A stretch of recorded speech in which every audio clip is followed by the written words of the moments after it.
ચાલો students, dividend પોલિસીમાં theory આપણે પૂરી કરી.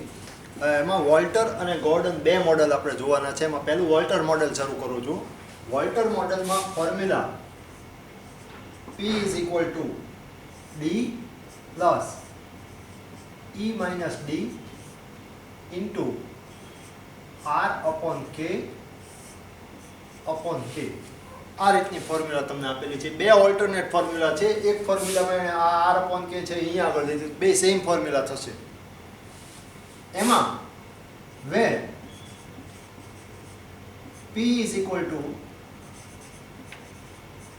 market value of share, D is equal to dividend per share, E is equal to earning per share.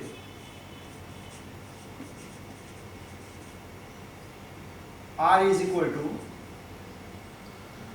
internal rate of return.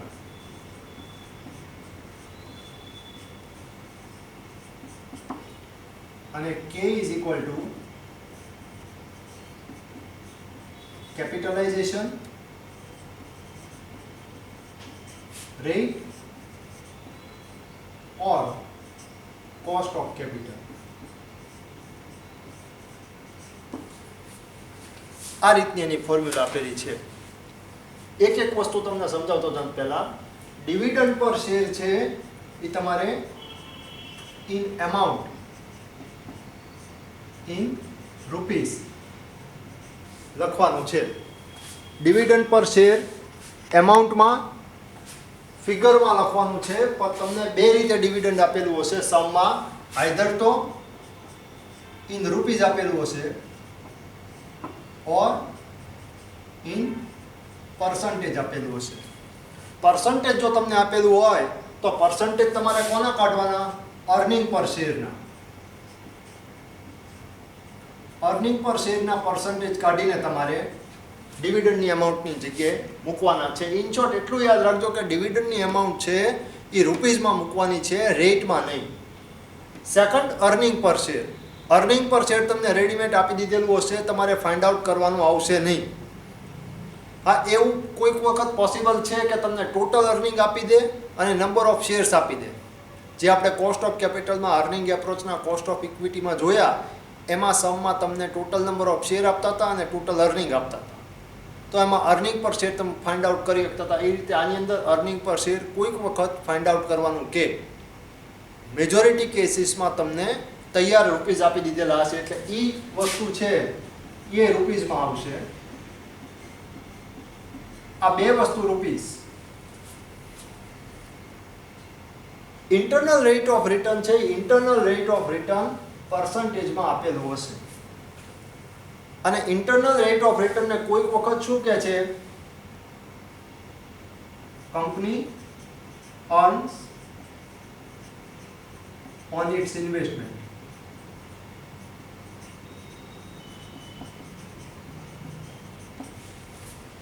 એટલે કંપનીના investment ઉપરનું return કે કંપનીનું rate of return કે આરની જગ્યાએ એના પર્સન્ટેજ તમારે મૂકવાના છે.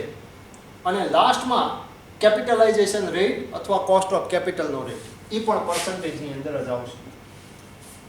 એટલે ફોર્મ્યુલાની અંદર આટલી વસ્તુ છે એ આટલી વસ્તુ રૂપીઝમાં આવશે અને આ બે વસ્તુ છે એ પર્સન્ટેજમાં આવશે. પર્સન્ટેજમાં તમે એને લખો એટલે સપોઝ હું તમને એમ કહું કે આ કે છે એ 8% છે તો ત્યાં આગળ તમારે 0.08 લખવાના રહે. 10% છે એમ કહું તો 0.10 લખવાના રહેશે. ક્લિયર? આ રીતના સમ આવે છે. સમ આવશે કઈ રીતના એ તમને કહી દઉં.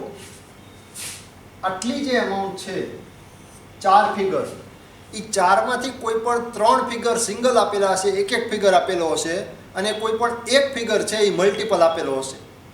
સે ફોર એક્ઝામ્પલ તમને એમ કે અર્નિંગ પર શેર 10 રૂપીસ છે, ડિવિડન્ડ 6 રૂપીસ પે કરે છે, ઇન્ટરનલ રેટ ઓફ રિટર્ન 12% છે જો કેપિટલાઇઝેશન રેટ કે કોસ્ટ ઓફ કેપિટલ છે એ 8%, 10%, 12%, 14% ને 16% હોય તો market value of share find out કરો.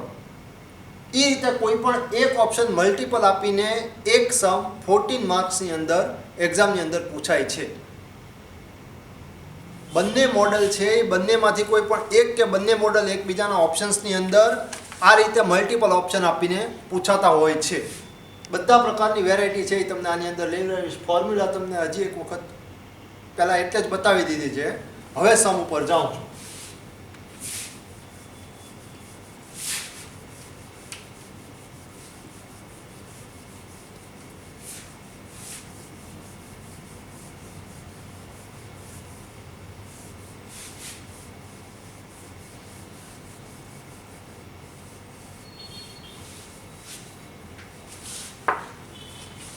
હવે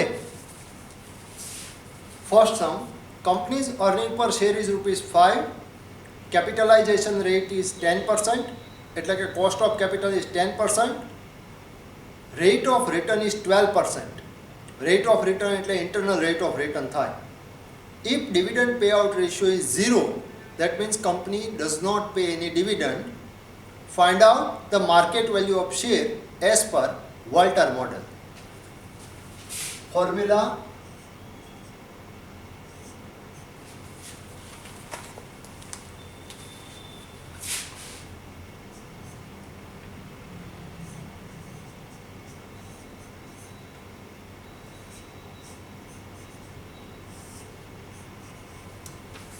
આ રીતની ફોર્મ્યુલા છે. ડિવિડન્ડ પેમેન્ટ થતું નથી, ડિવિડન્ડ પે આઉટ રેશિયો તમને 0 આપી દીધેલો છે. જો કોઈ ડિવિડન્ડનું ક્લેરિફિકેશન કરેલું ન હોય, ડિવિડન્ડ પે આઉટ રેશિયો આપેલો ન હોય તો 0 ડિવિડન્ડ પે થાય છે એવું તમારે એઝ્યુમ કરી લેવાનું છે. એટલે ત્યાં આગળ 0 મૂકી દેવાનું. અહીંયા આગળ ક્લિયર 0 આપેલું છે એટલે 0 પ્લસ ઈ શું છે? અર્નિંગ પર શેર છે. અર્નિંગ પર શેર તમને કેટલું આપેલું છે? 10 રૂપીસ, એટલે સોરી 5 રૂપીસ, એટલે 5 માઇનસ 0. આર અપોન કે શું છે? આર છે ઇન્ટરનલ રેટ ઓફ રિટર્ન છે, ઓર રિટર્ન ઓન ઇન્વેસ્ટમેન્ટ છે. રિટર્ન ઓન ઇન્વેસ્ટમેન્ટ તમને 12% આપ્યું છે, એટલે 0.12, અને કોસ્ટ ઓફ કેપિટલનો રેટ 10% તમને આપેલો છે, એટલે 0.10, અને ડિવાઈડ બાય 0.10. સિમ્પ્લિફિકેશન કરવામાં ખાસ ધ્યાન રાખજો. સિમ્પ્લિફિકેશનમાં અહીંયા 0 પ્લસ 5.12 ડિવાઈડ બાય 0.10. એક એક સ્ટેપની અંદર એક એક સિમ્પ્લિફિકેશન પહેલા સમની અંદર કરવું જોઈએ એટલે તમને આખો ખ્યાલ આવી જાય. કારણ કે આ છે અહીંયા પ્લસમાં છે અને આ બંને મલ્ટિપ્લિકેશનમાં છે, એટલે આનું સિમ્પ્લિફિકેશન છેક સુધી થઈ જાય પછી ડીની ઇફેક્ટ આપવાની તમારે રહે. આની વેલ્યુ શું થાય? 0 પ્લસ 5, અહીંયા 1.2 ડિવાઈડ બાય 0.10.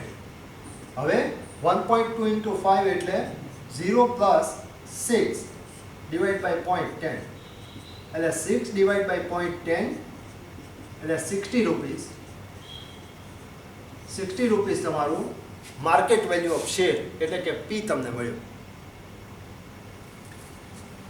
પહેલાં આ સિમ્પ્લિફાય કરજો. એ સિમ્પ્લિફાય કર્યા પછી અહીંયાથી 5 માંથી આ રેટ બાદ કરવાનો, એમાઉન્ટ બાદ કરવાની આવશે. અહીંયા 0 છે એટલે 5 ના 5 રાખ્યા. પછી આ બેનું સિમ્પ્લિફિકેશન અહીંયા 1.2 આવ્યું, એને 5 થી મલ્ટીપ્લાય કરીએ એટલે 6, અને 0 ડિવાઈડ બાય 0.10 એટલે 60 રૂપીસ તમારા આવ્યા. સેકન્ડ સમ,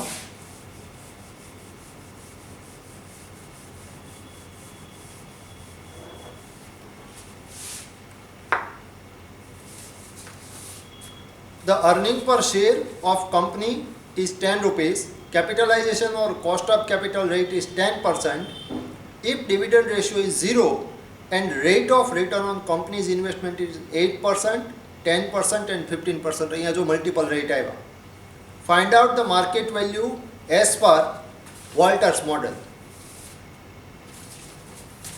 હવે અહીંયા આગળ ડિવિડન્ડ તમને આપેલો નથી, ડિવિડન્ડ 0 પે આઉટ રેશિયો એને કીધેલો છે, એટલે અહીંયા 0.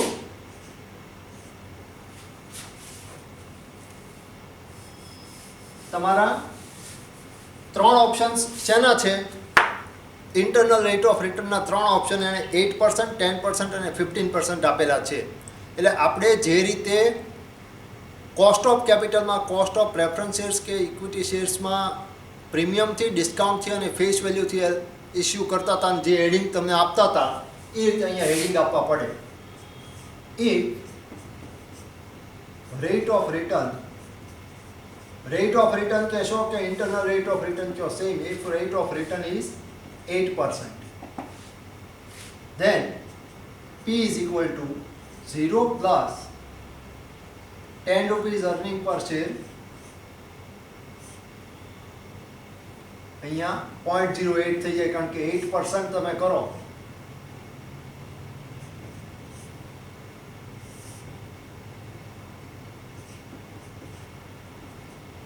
Zero plus 10, 0.8 divided by 0.10 એટલે 0.8, નીચે 0.10. 0.8 into 10 કરો એટલે 8 રૂપીસ ડિવાઈડ બાય 0.10 એટલે 80 રૂપીસ તમારા આવે. 80 રૂપીસ કઈ સિચ્યુએશનની અંદર આવ્યા? If rate of return is 8%. ત્રણ ઓપ્શન્સ તમને આપેલા છે, 8%, 10% અને 15%. એટલે તમારી જે આ એમાઉન્ટ છે ને એ ખાલી ચેન્જ થાય, બાકી આ બધું એમાઉન્ટ છે એ એક સરખી રહેશે. હવે 80 રૂપીસ ફાઇન્ડ આઉટ કર્યા પછી સેકન્ડ ઓપ્શન 10%,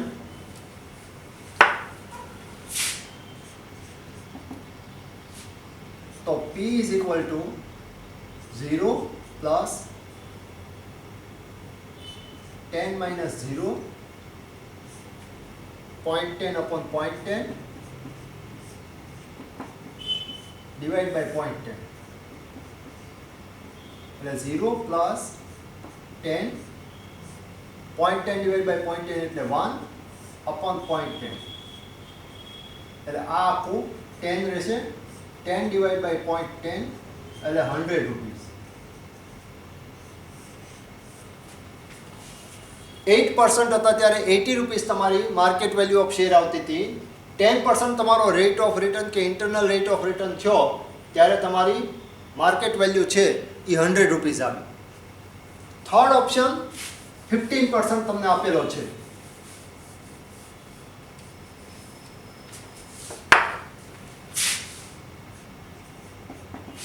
$15% આપેલો હોય તો P is equal to 0 plus 10 minus 0, 0.15 divided by 0.10 upon 0.10. 0 plus 10, 1.5 upon 0.10. એટલે 0 plus 15 divided by 0.10 એટલે 150 રૂપીસ. જો તમારો 15% રેટ થાય તો માર્કેટ વેલ્યુ ઓફ શેર આવે. અહીંયા આગળ ત્રણ રેટ તમને લેવરાવ્યા હતા. આની જગ્યાએ 5 થી 6 અલગ અલગ રેટ કોઈ પણ આઈધર તો ડિવિડન્ડ છે ઓર અધરવાઇઝ છે તમારો ઇન્ટરનલ રેટ ઓફ રિટર્ન છે કે કેપિટલાઇઝેશન રેટ છે. એ કોઈ પણ રેટ 4 થી 5 અલગ અલગ રેટ લઈને તમને વોલ્ટર મોડેલ કે ગોર્ડન મોડેલ મુજબ માર્કેટ વેલ્યુ ઓફ શેર છે એ ફાઇન્ડ આઉટ કરવાની કહેશે. કેલ્ક્યુલેશન્સ અને સિમ્પ્લિફિકેશન્સ આ વિઝિટ ધ્યાન તમારે આ ખાલી આનું સિમ્પ્લિફાય કરો ત્યારે કેલ્સીમાં કામ કરવામાં ધ્યાન રાખવું પડે. બરાબર.